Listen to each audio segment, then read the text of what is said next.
సంబంధించి అధ్యక్ష బలైన వర్గాలకు సంబంధించి ప్రత్యేకించి 11,000 కోట్ల రూపాయలు కేటాయించినప్పటికీ 2,400 కోట్లు ఖర్చు అయిందని చెప్తా ఉన్నారు. కొంత ఖర్చుకు సంబంధించిన విషయం లోపల ఇంకా ప్రభుత్వం వాటి యొక్క అమలుకు సంబంధించినటువంటి జరగాల్సినటువంటి కార్యక్రమం జరుగుతూ ఉంది.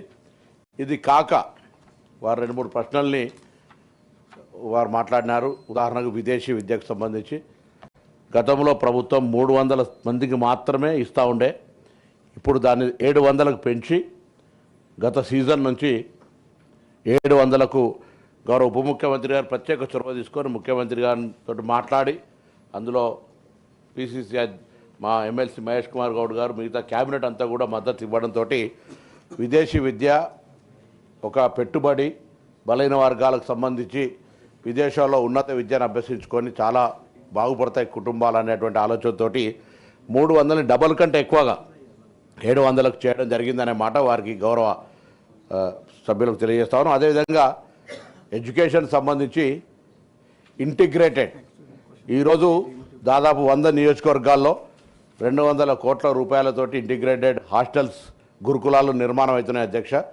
అందులో బ్యాక్వర్డ్ క్లాసుకు సంబంధించి కూడా ఒకటి, ఎస్సీ ఎస్టీ మైనార్టీకి ఒకటి. ఆ విధంగా దాదాపు 200 కోట్లంటే ప్రతి 50 కోట్లు ఒక బ్యాక్వర్డ్ క్లాస్కి వచ్చినట్టయితే 100 చొప్పున 5,000 కోట్ల పైన బ్యాక్వర్డ్ క్లాస్కు సంబంధించినటువంటి మరి హాస్టల్ నిర్మాణం జరుగుతూ ఉన్నది. అదే కాక బీసీ కార్పొరేషన్లు కానీ బీసీ కులవృత్తులకు సంబంధించి వాస్తవంగా ప్రభుత్వం ఒక మంచి ప్రణాళిక తీసుకొని రాజీవ్ యువ వికాసం కింద ఒక కార్యక్రమాన్ని తీసుకున్నాం. కొన్ని కారణాల వల్ల దాని కొంత అప్లికేషన్ల ప్రక్రియ జరిగిన తర్వాత ఆగిన రాష్ట్ర వ్యాప్తంగా అన్ని జిల్లాల్లో ఆన్లైన్ అప్లికేషన్లు వచ్చినాయి. క్షేత్రస్థాయిలో వాటికి సంబంధించినటువంటి బ్యాక్వర్డ్ క్లాస్కు లాభం చేయాలి, న్యాయం చేయాలనే ఆలోచనతో ప్రభుత్వం చిత్తశుద్ధితో ఉన్నది. కొంత గత ప్రభుత్వాలకు సంబంధించినటువంటి ఆర్థిక సంక్షోభాన్ని నేను ఇప్పుడు మళ్ళీ అది కారణం అని చెప్పడం లేదు, కానీ గతంలో వాళ్ళు 10 సంవత్సరాల్లో కూడా 2,400 కోట్లు చేరినటువంటి అంశాన్ని దృష్టిలో పెట్టుకోవాలి. వాళ్ళ 10 సంవత్సరాలు లెక్క తీస్తే మొత్తంగా చెప్పారు మేము కూడా చెప్పాలి, మనం కూడా చెప్పాలి. 10 సంవత్సరాల్లో చేయనటువంటి దాన్ని దృష్టిలో పెట్టుకొని అయినా మనం ఇంకా చేయాలి. నేను గౌరవ సభ్యునికి ధన్యవాదాలు తెలియజేస్తా ఉన్నా.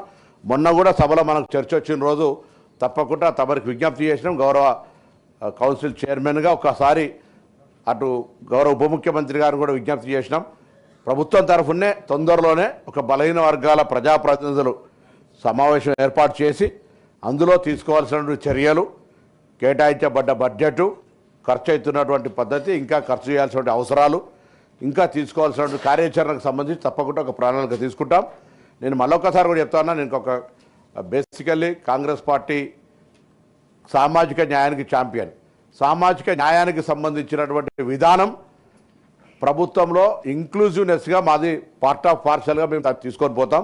ఎక్కడ కూడా ఇబ్బంది కలిగేటువంటి పరిస్థితి, బ్యాక్వర్డ్ క్లాస్కు అన్యాయం జరిగేటువంటి పరిస్థితి రానివ్వం. మా ప్రభుత్వంలో ఉన్న పెద్దలందరూ కూడా సానుకూలంగా అటువంటి అంశం తీసుకెళ్ళినప్పుడు అలా పాజిటివ్గా రెస్పాన్స్ అవుతారు. కళ్యాణ లక్ష్మికి సంబంధించి చెప్తా ఉన్నాం. మేము కళ్యాణ లక్ష్మిని కూడా అనేక సందర్భాల్లో మేము ప్రభుత్వం తరఫున 0 కేసు అంటే పెళ్లి చేసుకొని అప్లికేషన్ వచ్చిందంటే అది బడ్జెట్లో కేటాయిస్తే పెళ్లి చేసుకోకపోతే కూడా పైసలు ఇచ్చే కేసు, అది స్కీమ్ కాదు అధ్యక్ష. మీ దగ్గర కూడా గౌరవ శాసనసభ్యులు సంతకాలు పెట్టి పంపిన తర్వాత 1 నిమిషం కూడా ఆలస్యం లేకుండా, పెండింగ్ అనేది లేకుండా కళ్యాణ లక్ష్మి గ్రీన్ ఛానల్ ద్వారా పేమెంట్ జరుగుతుంది అధ్యక్ష. నేను మొన్న కూడా మా అధికారులు వచ్చి కొంత అప్లికేషన్ ప్రాసెస్లో జిల్లా అధికారులు నేను మీ ద్వారా కూడా కోరుతాను. నేను గౌరవ ఉప ముఖ్యమంత్రి గారు ఇక్కడే వేదిక సభలో ఉన్నారు. జిల్లా యంత్రాంగం కొంత ప్రతిపాదనలు పంపడంలో ఏమైనా జాప్యం జరుగుతుండొచ్చు. శాసనసభ్యుల సంతకాలతోటి అక్కడ రెవెన్యూ అధికారుల వెరిఫికేషన్ తర్వాత పంపినట్టయితే గ్రీన్ ఛానల్ ద్వారా పేమెంట్ అవుతుంది. కళ్యాణ లక్ష్మికి సంబంధించిన కేటాయించిన బడ్జెట్లో ఎక్కడ జాప్యం లేదు అనేటువంటి మాట మీ ద్వారా గౌరవ సభ్యులకు తెలియజేస్తాను. ఇంకా కాటమయ్యకు సంబంధించి కూడా చాలా కిట్స్ ఇచ్చినాం. వాటికి సంబంధించిన ప్రాసెస్ జరుగుతూ ఉంది, అది తయారవుతూ ఉన్నాయి. 10,000 చొప్పున కిట్టు ఇచ్చుకుంటూ వెళ్తూ ఉన్నాం అనేటువంటి మాట కూడా నేను మనవి చేస్తూ తప్పకుండా మరొకసారి నేను మిమ్మల్ని గౌరవ సభ ద్వారా బలహీన వర్గాలకు సంబంధించిన అంశం లోపల ఈ ప్రభుత్వం పూర్తిగా అందుకోసమే ఇవాళ కుల సర్వే చేసింది. కుల సర్వే ప్రకారంగా దానికి ఎక్స్పర్ట్ కమిటీ వేయడం జరిగింది. ఆ ఎక్స్పర్ట్ కమిటీ నివేదిక మీద కూడా చాలాసార్ల సందర్భాల లోపల సమావేశాలు ఏర్పరచుకున్నాం. ఒక ప్రణాళిక తయారు చేస్తున్నాం. ఏ విధంగా ఏ స్కీమ్ల ఎవరిని మనం ఆ కమ్యూనిటీ బ్యాక్వర్డ్గా ఎట్లా ఉన్నారు ఎట్లా తీసుకురావచ్చు అనేది చూసినాం. అందులో కూడా అన్నింటికీ మూలం విద్యనే. విద్య ఉన్నట్టయితే కులాలకు అతీతంగా ఎదిగగలిగేటువంటి సందర్భం ఉంది. కాబట్టి విద్యకు అత్యంత ప్రాధాన్యత ఇచ్చే విధంగా గురుకులాలను పటిష్టవంతం చేయడం కావచ్చు, గురుకులాలకు సంబంధించిన మెనూను ఛార్జెస్ పెంచడం కావచ్చు, వాళ్ళకు పేమెంట్ కూడా గతంలో చాలా కాలంగా పెండింగ్ ఉండి బిల్డింగ్ల కిరాయి కట్టకపోతే బిల్డింగులు ఖాళీ చేసేటువంటి పరిస్థితి ఉండే అధ్యక్ష. దాని నుంచి ఈరోజు పేమెంట్ ఎప్పటికప్పటికి క్వార్టర్లీ క్లియర్ చేసుకుంటూ ఎక్కడ కూడా ఆపరేషనల్ ఇబ్బంది లేకుండా అడిషనల్ కొంత ఇన్వెస్ట్మెంట్ అడిషనల్ అదర్ స్కీమ్స్కు సంబంధించి అంటే స్కిల్ డెవలప్మెంటో లేకపోతే లోనింగో లేకపోతే వాళ్ళకు సెల్ఫ్ ఎంప్లాయ్మెంట్కి సంబంధించిన ఇష్యూలో కొంత ఉండొచ్చు. కానీ అది కూడా రాజీవ్ వికాసం ద్వారా మేము ఆ రోజు పరిష్కారం అయితే అనుకున్నాం. కొంత ఈ జాప్యం జరిగినా తప్పకుండా మరొక్కసారి మీ ద్వారా గౌరవ సభ్యులకు అందరికీ కూడా తెలియజేస్తాను, ఈ ప్రభుత్వం బలహీన వర్గాల అభివృద్ధికి కట్టుబడి ఉంది.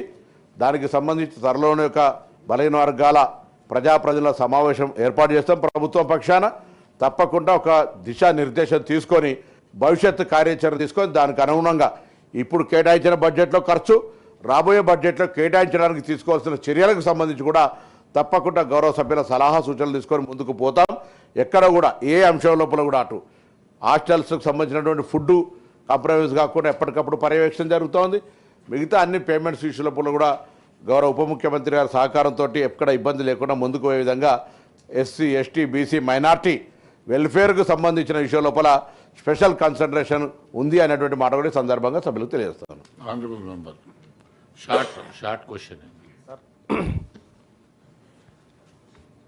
సార్, ప్రభుత్వం బలహీన వర్గాల సంక్షేమం కోసం కట్టుబడి ఉంది అని చెప్తా ఉన్నారు సార్. ఏం చెప్తుందో ఆ కట్లిప్పుకుంటే కదా సార్ మా దగ్గరికి ఏమన్నా వచ్చేది. మీరు కట్టుకుంటే మాకు వచ్చేది ఏం లేదు.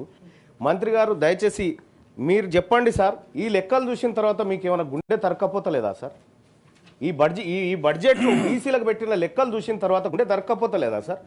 వీళ్ళు ఒక్కరే కాదు సార్, మా బీసీలకు అన్యాయం చేస్తే మా ఎంబీసీల పరిస్థితి అయితే ఇంకా ఘోరం సార్. 1000 కోట్ల రూపాయలు ఎంబీసీలకు కేటాయించి 4 కోట్లు ఖర్చు పెట్టింది సార్. ఇంకా గత ప్రభుత్వం సార్, మరి తెలంగాణ రాష్ట్రం వచ్చి మేము ఏం చేసుకోవాలి సార్? మా కోసం రాలేదా సార్? ఈ రాష్ట్రంలో మేము పౌరులం కాదా?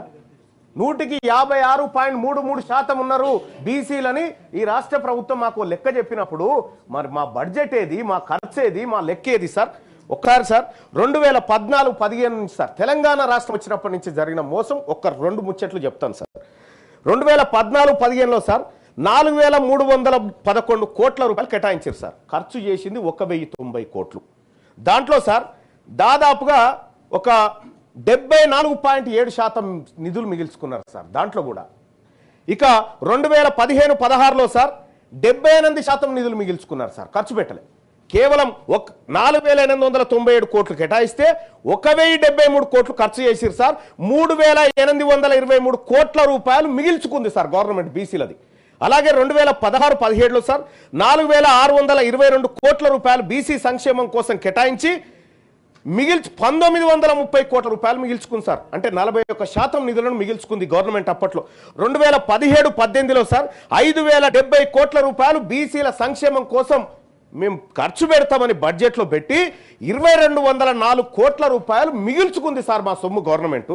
అలాగే 2018-19లో 5764 కోట్ల రూపాయలు మేము ఖర్చు పెడుతున్నాం బీసీల కోసమని బడ్జెట్లో చెప్పి 2220 కోట్ల రూపాయలు మిగిల్చుకుంది సార్ ఈ ప్రభుత్వం. 2000 సార్ ప్రభుత్వం ప్రభుత్వం is a continuous process sir. అది వీళ్ళు కానీ వాళ్ళు కానీ ఎవరైనా సరే కానీ మేము కూడా కంటిన్యూస్ ప్రాసెస్ సార్ బీసీలం. ఇక్కడ 2018-19లో సార్ 5764 కోట్లు ఖర్చు పెడతామని 2220 కోట్లు మిగుల్చుకున్నారు సార్. 2020-21లో సార్ 4429 కోట్ల రూపాయలు బీసీల కోసం ఖర్చు పెడతామని కేవలం 2900 కోట్లు ఖర్చు పెట్టి 1448 కోట్ల రూపాయలు మిగుల్చుకుంది సార్. ఇది చరిత్ర సార్. తెలంగాణ రాష్ట్రం ఏర్పాటైతే బీసీలకు జరిగినటువంటి నష్టం సార్. ఇది ఏర్పాటైన తర్వాత సార్ మాకు 2014 నుంచి 20 వరకు మొత్తం కేటాయించిన సార్ దాదాపుగా ఒక 7 ఏళ్ల పాటు కేటాయించిన బడ్జెట్ 29,094 కోట్ల 3 లక్షలు కేటాయించారు సార్. దీంట్లో ఖర్చు చేసింది 14,245 కోట్ల రూపాయలు ఖర్చు చేసిరు సార్. మిగుల్చుకున్న సొమ్ము సార్ మా బీసీలది, మా కుమ్మరోళ్ళది, మా మాలోళ్ళది, మా మంగళోళ్ళది, మా శాఖలోళ్ళది, మా ప్రజల సొమ్ము ఈ ప్రభుత్వం మిగిల్చుకుంది. 14,800 కోట్ల రూపాయల సొమ్ము మా సొమ్ము మిగిల్చుకుంది సార్ ఈ ప్రభుత్వము. మా కుండలు చేసే కుమ్మరోళ్ళని చూడండి సార్, మా పేద వర్గాలను చూడండి సార్. మా పేద వర్గాల 51% సార్ 2014 నుంచి 2021 వరకు 51% నిధులను, ఈ బీసీల నిధులను ప్రభుత్వం మిగిల్చుకొని తింటా ఉంది సార్. మా సొమ్ము తింటా ఉంది ప్రభుత్వం సార్. సార్ ఒక కంక్లూజన్ చేస్తా సార్. ఇక్కడ సార్ ఇంకా విషయం ఏంటంటే సార్, మరి మేము బీసీలం సార్. ఈ తెలంగాణ రాష్ట్రంలో బడ్జెట్లో జమ అవుతున్నటువంటి ప్రతి పైసలో 56.33% మేము వాటా సార్ మేము జమ చేస్తా ఉన్నాం సార్. ఇక్కడ సార్ మేము జమ చేస్తున్నటువంటి సొమ్ము ఒకసారి చూస్తే సార్ 2014-15లో సార్ మేము ఈ రాష్ట్ర ఖజానాకు ఒక్క రోజుకి గౌరవ మంత్రి గారు వినాలే ప్లీజ్ సార్, మంత్రి గారు సార్ ఇవాళ దయచేసి సార్ మాది సార్ పేదవారు 50% ప్రజల అంశం సార్. మంత్రి గారు 2014-15లో 157 రూపాయలు సార్, ఒక్క రోజుకు 157 రూపాయలు బీసీలం జమ చేసినాం సార్ ఒక్కొక్కరం బడ్జెట్లో. కానీ 2014-15లో బీసీలకు ఈ ప్రభుత్వం ఇచ్చింది ₹1.50 సార్. ఒక్క రోజుకి ₹1.50. యాదగిరిగుట్ట మెట్ల కాడ ఒక బిచ్చపోడు కూడా తీసుకోడు సార్ ఈ సొమ్ము, గది ఖర్చు పెట్టింది సార్. అలాగే సార్ 2015-16లో 181 రూపాయల చొప్పున రోజుకు 181 పన్నులు ఇతరత్రాల రూపంలో బీసీలము రాష్ట్ర ప్రభుత్వ ఖజానాలో జమ చేస్తా ఉన్నాం సార్. కంక్లూడ్ చేస్తాం సార్. Question hour sir. ఆ తర్వాత కూడా ప్రభుత్వం నుంచి సార్ ఈ ప్రభుత్వం ఇచ్చిన లెక్కలు చూస్తే సార్ మీరు కూడా ఈ లెక్కలు చూస్తే మా వర్గాల గురించి ఆలోచించేటువంటి గొప్ప మనసు ఉన్నటువంటి మీరు ఉన్నారు కాబట్టి సాధ్యపడుతుంది సార్ నేను మాట్లాడుకోవడానికి. సార్ 2015-16లో సార్ 2015-16లో 181 రూపాయల చొప్పున ఒక్కొక్క బీసీలం ప్రభుత్వ ఖజానాలో జమ చేస్తే సార్ మా బీసీలకు ₹1.49 ఇచ్చింది సార్. అంటే ఇట్లా చూస్తే సార్ ₹4, ₹2 ఒక్కొక్క రోజుకు, ₹3 మా బీసీలకు ఈ ప్రభుత్వం ఖర్చు పెడతా ఉంటే ఈ ప్రభుత్వం మా బీసీల దగ్గర ఒక్కొక్క రోజుకు వసూలు చేస్తుంది 234, 204, 272, 181. సార్ నేను ఒకటి అడుగుతా సార్, మేము పన్నులు కట్టడానికి ఉన్నామా సార్? ఇక్కడ తెలంగాణ రాష్ట్రంలో మేము పన్నులు కట్టడం కేవలం ప్రభుత్వాన్ని నడిపించడానికి పన్నులు కట్టేటువంటి బానిసలమా మేమంతా? నేను క్లియర్గా అడుగుతా ఉన్నా. ఈ రాష్ట్ర ప్రభుత్వం మా ప్రజలకు 56.33% ఉన్నటువంటి ప్రజలకు ఏం సమాధానం చెప్తారు సార్? ఈ బడ్జెట్ లెక్కలతో ఇంకో నెలలో అయిపోతున్న బడ్జెట్కు 9,000 కోట్ల రూపాయలు ఎట్లా ఖర్చు చేస్తుందో ఈ రాష్ట్ర ప్రభుత్వం చెప్పాలి సార్, లేదంటే ప్రజలకు క్షమాపణ చెప్పాలి సార్. అలాగే సార్ ఇవాళ మాకు ఎస్సీ ఎస్టీలకు ఉన్నట్టు బీసీలకు సప్లాన్ ఉంటే సార్ మాకు ఈ బాధ ఉండకపోయేది సార్. ఇవాళ ఖర్చు చేయకపోతే వచ్చే ఏడాది క్యారీ ఫార్వర్డ్ చేస్తారు అనుకుంటున్నాను. నేను చెప్తా ఉన్నా సార్ ప్రభుత్వానికి, మాకు కూడా కామారెడ్డి మేనిఫెస్టోలో పెట్టినట్టుగా బీసీ సప్లాన్ అమలు చేస్తారా చెయ్యారా? 2 ఏళ్ల కాలం గడిచిపోయింది. మీ ప్రభుత్వ వైఖరి తెలియజేయండి. ఓకే, నెల్లికంటి సత్యం గారు. అధ్యక్ష ధన్యవాదాలు. ఈ రాష్ట్రంలో అత్యధికంగా జనాభా కలిగినటువంటి బీసీ వర్గాలకు